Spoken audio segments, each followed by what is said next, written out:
Hi, everybody. It's Hilary here from We Love Smart Keto. Great to see you here. How are you doing? We're going to be talking today about surfing sugar cravings. So give me a 1 if you're watching live and give me a 2 if you're watching this on the replay. It's just really good to know that for me.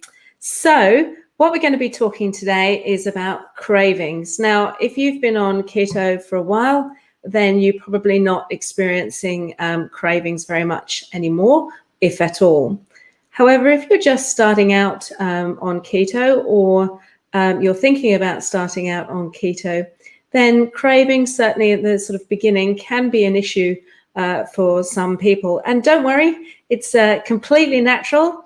It's nothing to do with, whether you're a person with willpower or without willpower, or, whether you've got lots of willpower or not. In fact, willpower is really quite irrelevant. Willpower is, is a muscle, and it's like metaphorically, it's a muscle, and like a muscle, it can fatigue. And so we're much better off not having to rely on willpower to deal with cravings. So let's have a little bit of a talk about it. So let me know in the comments. I'm really interested to know if you have some trouble with cravings, or if perhaps at the beginning of starting out on keto you had trouble with cravings. So let me know in the comments. Perhaps just put cravings in the comments if you've had trouble with cravings either now or in the past. And don't worry, we're going to be talking about some simple and easy things that we can do to reduce cravings and over time get rid of them entirely, and also how to deal with them, how to plan for them. And so that's so if that's really of interest to you, please let me know in the comments. I'm really interested to know. I can see we've got one like there already saying that that's a helpful thing to talk about. So let's start at the beginning, before we have the craving. This is absolutely the best place to start. So the first thing to understand about cravings is that actually we're not craving the thing, right? We might think that we're craving the thing, whatever it is, the ice cream, the candy, the cake, the muffin, whatever it is. And it's generally sweet things that we crave. Isn't it funny how we don't crave broccoli or other things that, we don't, oh my goodness, I've just got to have some broccoli. Just doesn't quite work that way, does it? It's the sort of the sweet things in general that people crave, sometimes chips, but generally sweet or salty. And there's a very good reason for that. The reason for that is because, way back when food was scarce, which it isn't now, things with high fat, things with high carbs, when we're sort of, for example, in the fall, when we're loading up for a long, hard winter, those things are really great because they give us an instant energy hit. We're able to store them up, particularly anything that has fat and carbs together, like French fries or, things like that. When those two things are together, I mean, they are like kryptonite for the human species, because they're things that say, whoa, I'm going to get all this stuff that I'm going to be able to store. It's going to be a long, tough winter. I'm going to be able to store that up. And, that was great in those times. But, nowadays, when food is plentiful, thankfully, we really don't need that. And when we've got all these food companies specifically designing food in the lab and doing lots of market testing to make sure that that food is extremely palatable for us, they specifically designed to, really cater to our cravings. So, and to make us really respond. So, that's tough for us to ignore. And so this is what I'm going to sort of help you work through, is ways in which, we can fight back, if you like. So as I said, we're actually not craving the thing. What we're actually, while it's sort of understandable why we want, things that are, crunchy and high carb, there's some logical, and high carbs with fat together, particularly high cravings. We know why biologically, we crave it, but actually the craving is not actually for the thing. And hopefully I've got you a little bit intrigued. It's actually for the reward hit that we get in our brain. And that is a particular neurotransmitter. It's the reward neurotransmitter. And actually that's not technically correct. It's not actually the reward transmitter, and I'll explain that in a minute. It's actually the anticipation transmitter. So it's something called dopamine, which you've probably heard of, and it gets released from our neurons, from our very tiny nerve cells, and it's the transmitter that gives us the hit of, wow, I'm about to get a reward. Whoa, it's amazing, and so it will send your body off into, if you think you're going to be able to eat something, you'll start to, salivate, and it's actually the dopamine that starts that process off. And so what our is actually for is it's the dopamine kind of activating and saying, oh, I'm anticipating a reward. So exciting. And so it's that anticipatory mechanism that we to work on when we're dealing with our cravings. And actually over time, as we get really used to the keto lifestyle, those cravings for those sugar hits will diminish. So it really is only a few weeks that we have to work through this, thankfully. So I'll be interested, anybody who's been on keto for a while, have you noticed that? Have you noticed that those cravings have diminished? So, perhaps put reduced or gone away, cravings gone, cravings be gone in the comments. Out damn cravings, as instead of out damn spot, like they might say in Macbeth. So the first thing that we need to do is to make a plan. So when we have, oh my goodness, I'm in a crisis of cravings, we don't rise to the occasion to resist. It's no use relying on willpower in that occasion. What we do is we descend to the highest level of our training and our preparation. So what we need to do is really prepare well.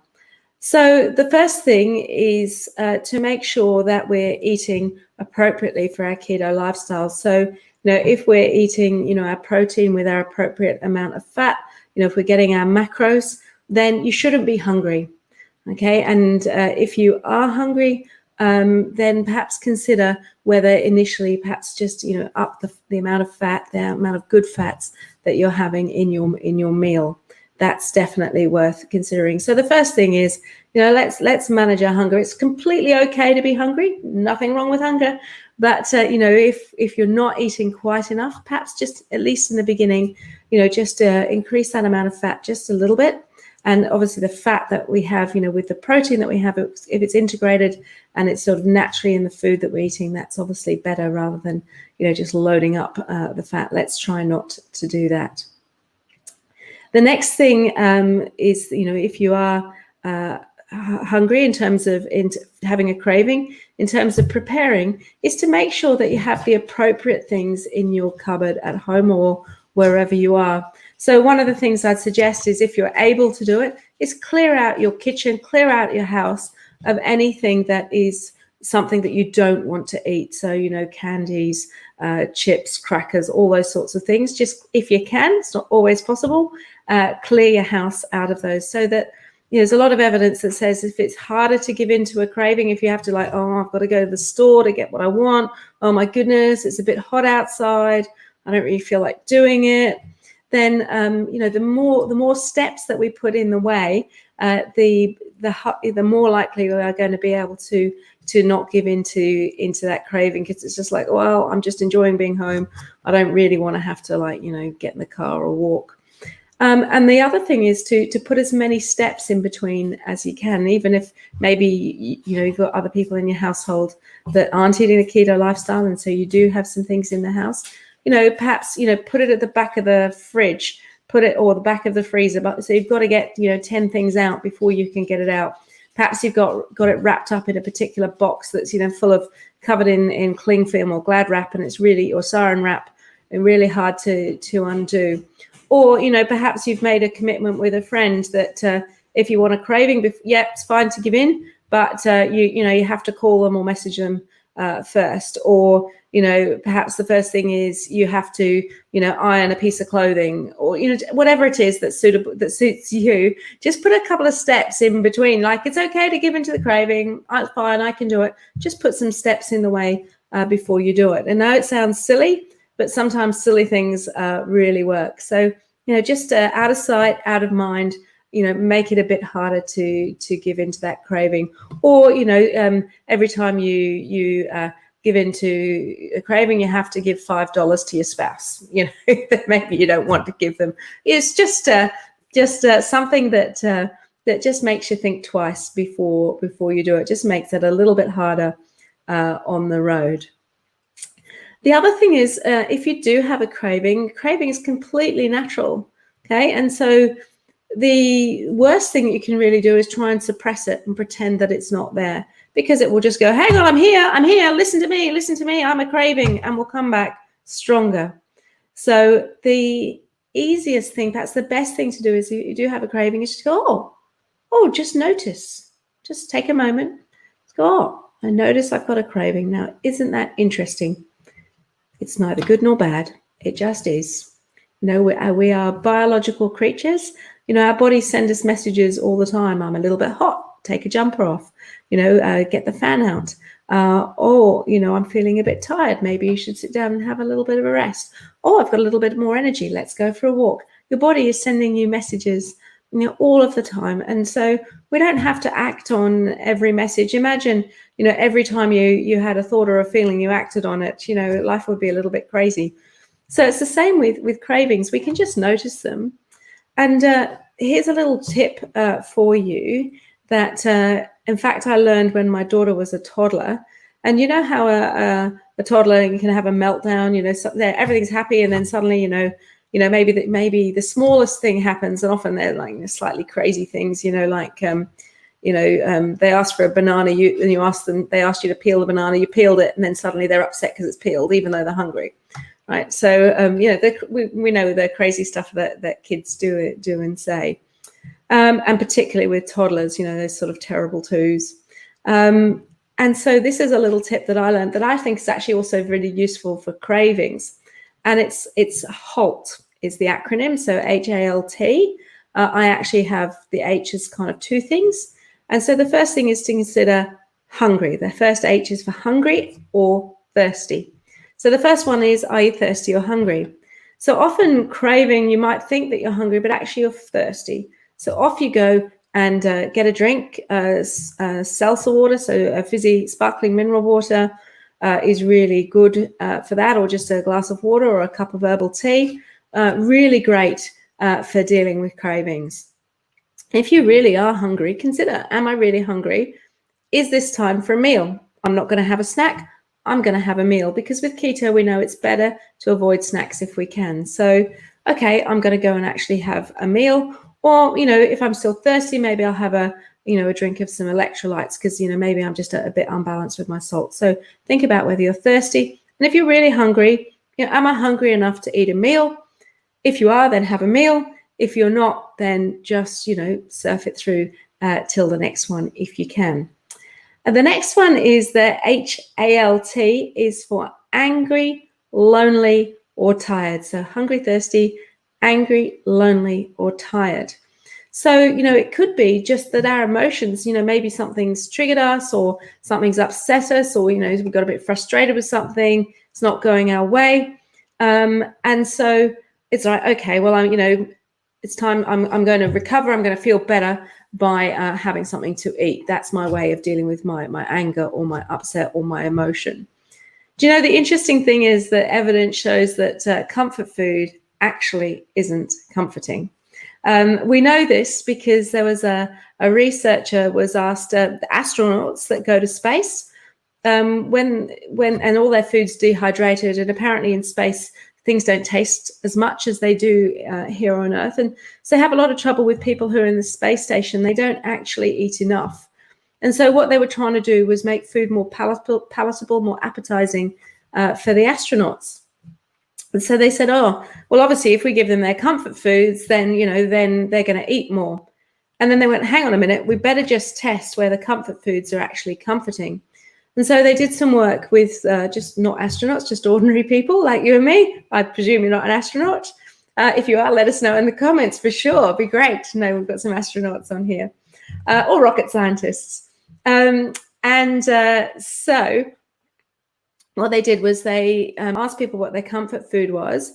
And then the person was experiencing a craving, they gave them the comfort food, and then they asked them how they felt afterwards. And amazingly, they didn't actually feel any different or any better. So we think that comfort foods comfort us, but actually they don't. So just when you're thinking about, oh, I'm really craving that, it'll help me feel better. I'm feeling a bit angry. I'm feeling a bit bored. I'm feeling a bit lonely. I need something to comfort me. Then the other part of that is that comfort food won't actually make you feel comforted. So you might as well skip it. So that's a really useful thing to know. And then the T is tired. We all know when we've had, maybe we've had a night where we've tossed and turned and we really haven't slept well. We often eat more poorly the very next day.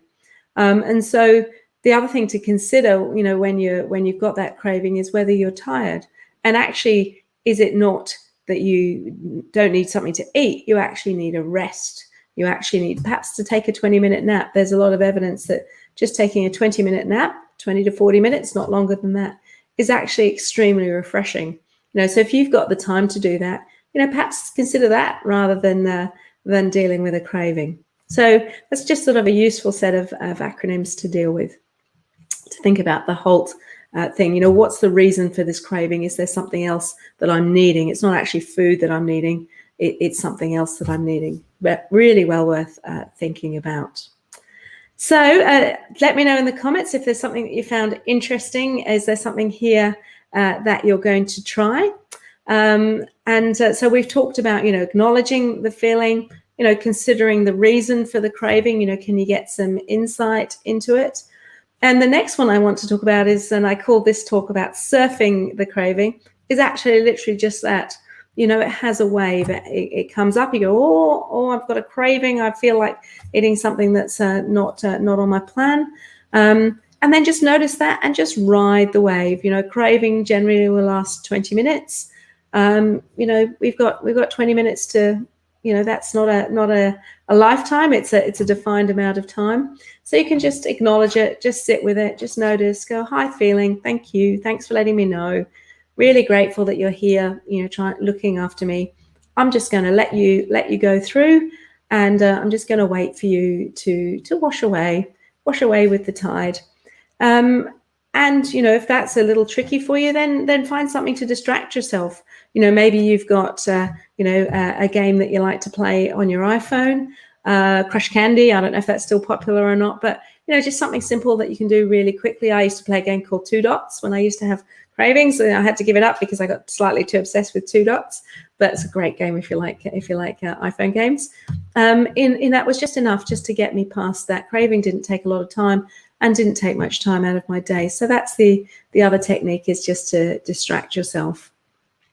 So there's a few things to try. And then the other thing to think about is how you will feel at the end of this, once you've ridden the craving out and you haven't succumbed, and you've stuck to the person that you want to be as a person who has a keto lifestyle. And just reflect on that. Reflect on how you're going to feel. Maybe when you wake up tomorrow morning, or when you go to bed this evening, you look back at your day and you go, yeah, I did really great. I had a craving and I wrote it out and I used all my strategies, and I stuck to my plan, and man, I feel really great about myself and really grateful that I'm becoming the person that I really want to be and that I'm really proud of.